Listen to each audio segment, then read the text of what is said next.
After 3 years in Clonliffe, he was thrown out of Clonliffe.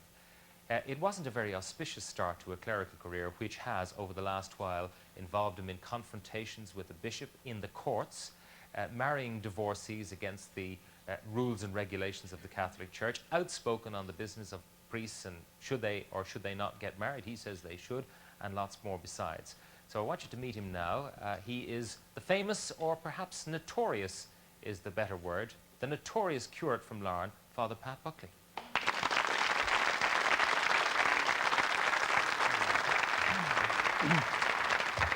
Now, Father Pat, is it fair to call you a troublemaker? I don't think so. I think that's just a very negative way of looking at what I do and say. I have a friend, Father Michael Keane from the west of Ireland, and he says that it's a famous saying in the West, if you see a pig with two heads, say nothing. And I suppose a lot of people, when they see two-headed pigs, say nothing. I'm inclined to speak about things, perhaps, that some people are reluctant to speak about. Yeah. At the same time, the definition of troublemaker is someone who causes trouble. You cause trouble. I wouldn't think so. I think... Well, you gave Bishop Cathal Daly a hard time, and I'm sure the Pope probably knows about you and is not too pleased. Well, I certainly haven't heard from him. I'm not going to... if I do, I'm going to tell him about the watches you're giving out.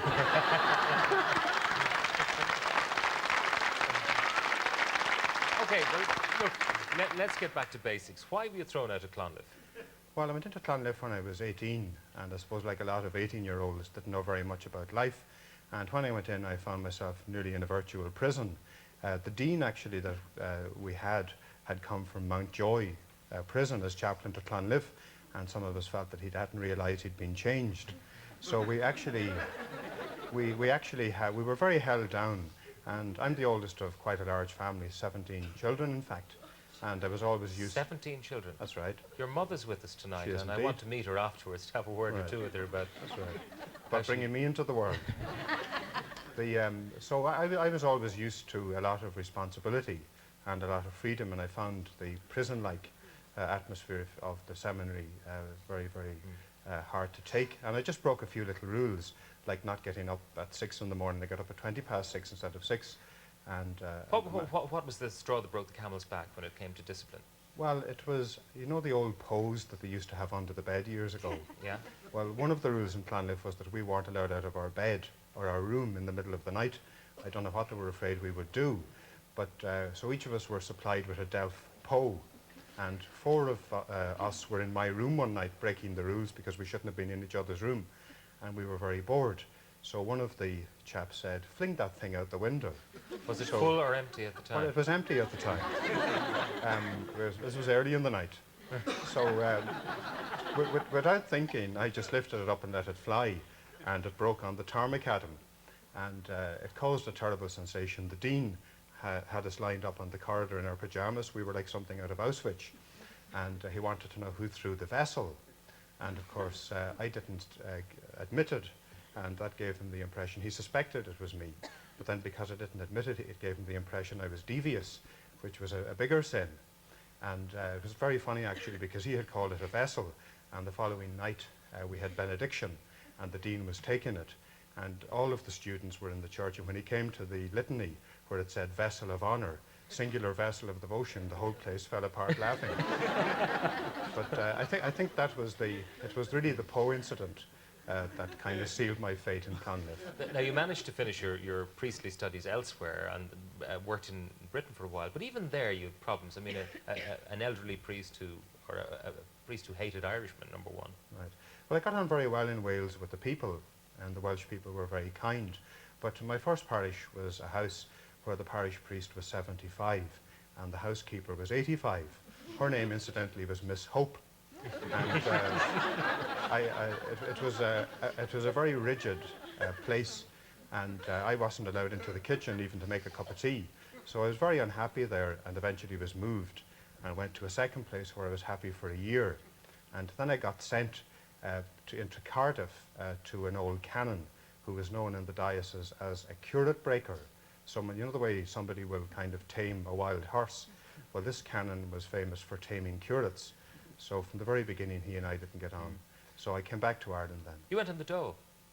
Well, when I came back, the Archbishop of Cardiff, John A. Murphy, wasn't very happy about me leaving.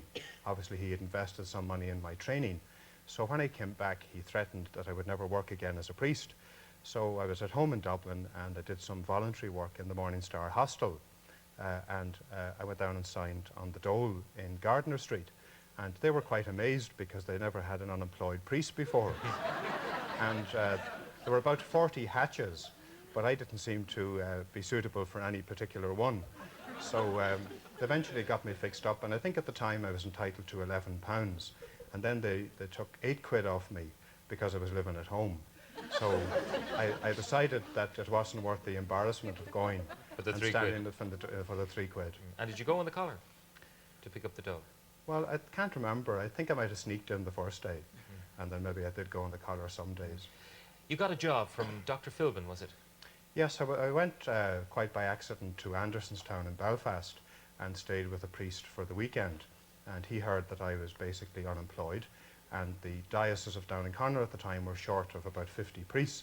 So he introduced me to the Vicar General, a man called Monsignor Mullally, and he had known a priest in Wales who had similar difficulties with difficult parish priests, so he was very sympathetic to me.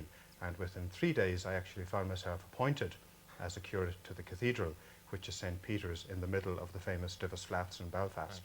Right. You had problems there? Well, Not with the people? No. The biggest problem I had there was it was very hard work. What I was there, Divis Flats is a very sad place in many ways. I think the unemployment rate was 83%, and we had terrible problems with drugs and with joyriding and bad housing. And I decided that I would have to become involved with the people in making it a bit better. And with 15 ladies, I founded a Divis Residents Association. And then I also worked with the joyriders, taking the cars off them and bringing them back to the owners. But I was living in a house there were 5 priests, and I was 26 at the time, and the rest were 40, 50, 60, and 70. And 2 of the senior ones resented the way I operated. They felt that I was making too free with the people. And also, we decided to have a clean-up in Divis Flats, and I managed to get a blue overalls from the housing executive.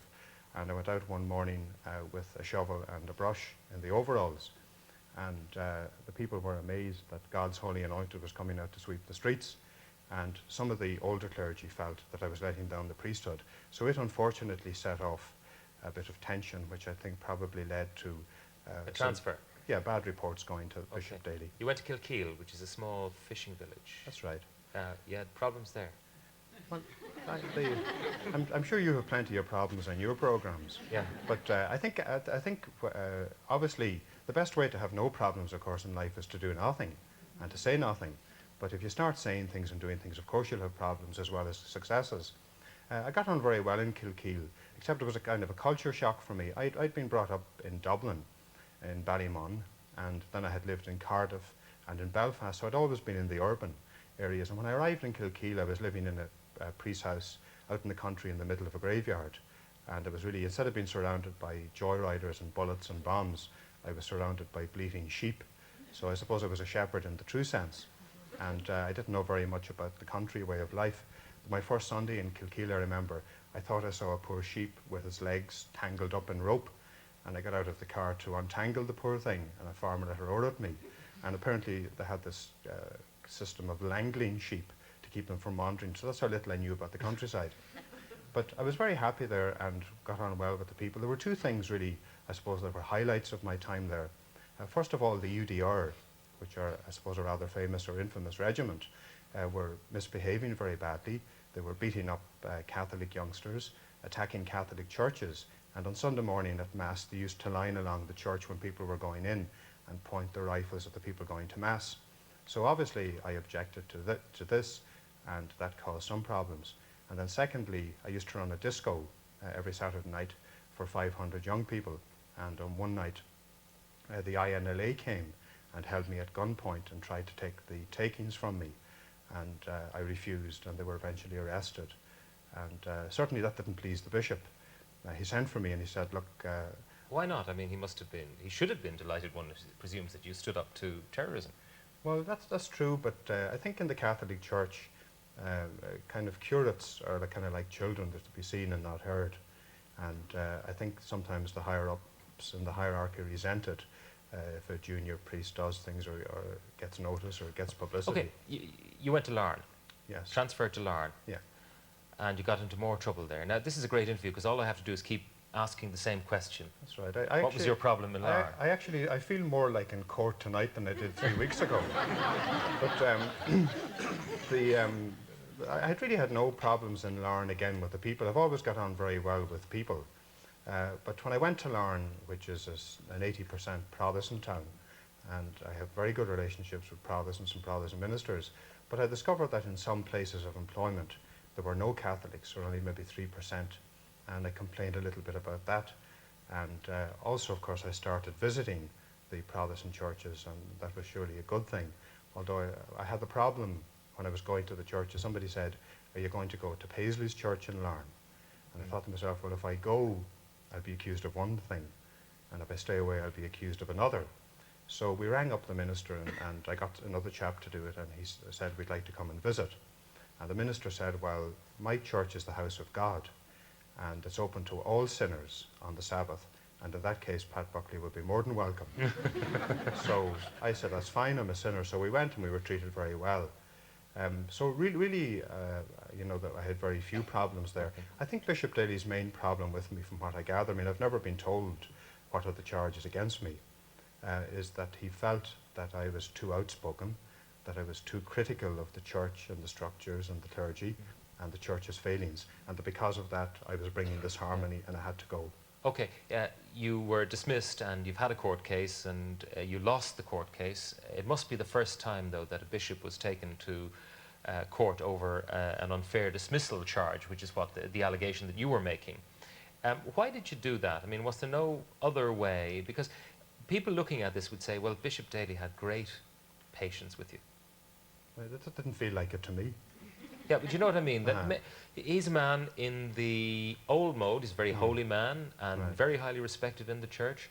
And you know, other bishops wouldn't have you to begin with. Right. And this man, well, he inherited you from Dr. That's Phil, right, and he that's right. gave you home, gave you a fair bit of rope. Yeah. He got into trouble. He didn't sort of immediatly go to squash you. He just transferred you. I mean, I'm not absolutely negative about Bishop Daly. I realise that he has a lot of good qualities. He is a holy man, as you say. He's also a very intellectual man, and he's given great leadership, especially in the opposition to violence.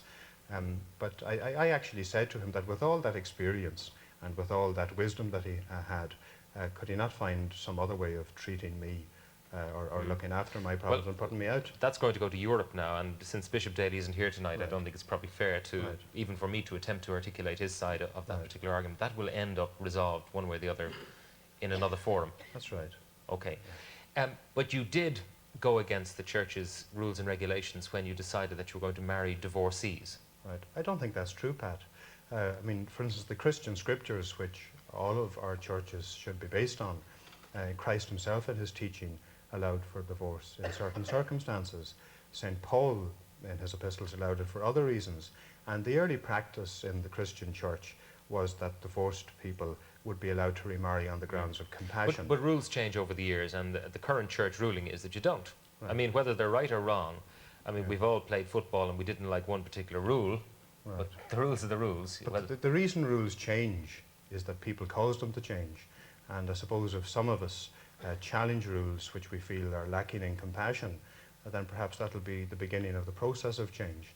And that will be one of the principal reasons why I do what I do and say what I say. But you could go to a place where the rules are rather different. There are parts of the world that you might feel, in one sense at least, at home, where there would be married priests, for instance, and you, I know, believe that men of the cloth should be free to marry if that is their wish, and where, you know, the rules and regulations are interpreted rather more loosely. Right.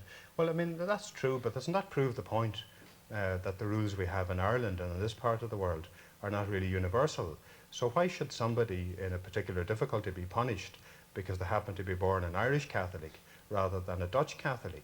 I think if we're going to be universal and Catholic, let's keep the rules the same for everybody. The other thing about it is, I mean, it's just, I mean, if we export everybody from the church in Ireland that's liberal or radical in any way, then what are we going to be left with behind at home? And I think that there's a place in the church for all kinds of views. And I think if there are a lot of people, a lot of priests in Ireland who agree with a lot of the views I express, they have to be careful about saying it in public. But only this week, Archbishop Desmond Conlon was talking about the problem in the church is obedience.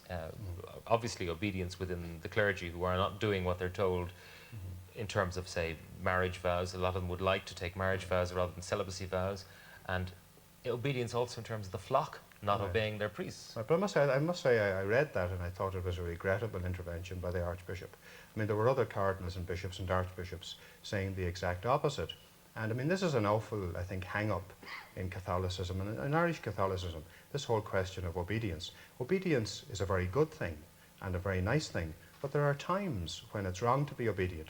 For instance, at Nuremberg, Hitler's people tried to excuse themselves for their crimes against humanity on the grounds that they were being obedient. So there are times when obedience is a virtue, and there are times when it's not. And I think that those of us who want to be Christian have to try and enlighten ourselves and follow our conscience and try and decide when it's appropriate. Okay, are you a natural rebel, do you think? I mean, are you always looking for a cause that's going to be kicking against the goad, going against the normal run of things? Is that what appeals to you intellectually and instinctively? Well, I would think that if you made me decide between whether I wanted to be a conservative Catholic or a liberal one, I think by nature I would want to be a liberal one. The other thing is, I mean, I'm quite conventional and orthodox in many ways. I mean, I don't think I look like a hippie tonight. And I had a girl up visiting me last year from Dublin, and I was talking to her boyfriend, and she was sitting staring at me, and her eyes were wide open. And I said, "What's wrong with you?" And she says, "I can't believe," she says, "you're so normal looking."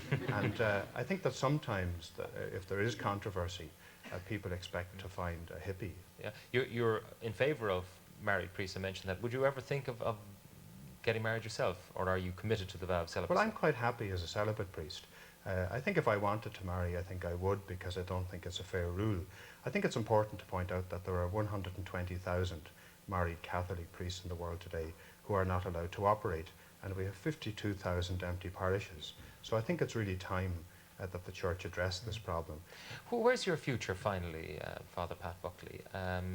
Okay, you might go to Europe, you might win, you might not win, but really, isn't it time to move on from Larne? Well, no, I don't think so. I mean, I'm very happy in Larne. The other thing is... If you lose, though, if you lose the case. But winning or losing is not really important. I mean, you know, we could give the impression tonight, which would be wrong, that all I do is spend my time fighting the bishop. I mean, 6 days out of every week, I'm sure I don't even think about that. I am very busy with the congregation I have in the oratory in Larne. I'm very busy. I have 150 to 170 marriages this year. I'm also... Right ones or wrong ones? A mixture. I do marry divorced people. I also do a lot of mixed marriages and a lot of marriages with people who have no difficulty. I do also a lot of baptisms for people, and I do a little bit of study, and I write a column for a Sunday newspaper in the north. So I think it would be wrong to leave people with the impression that I sit in Larne plotting trouble all the time. But you don't think you'll ever make bishop? Well, I mean, I'm not going the right way about it, I think. Father Pat Buckley, thank you very much. Thank you.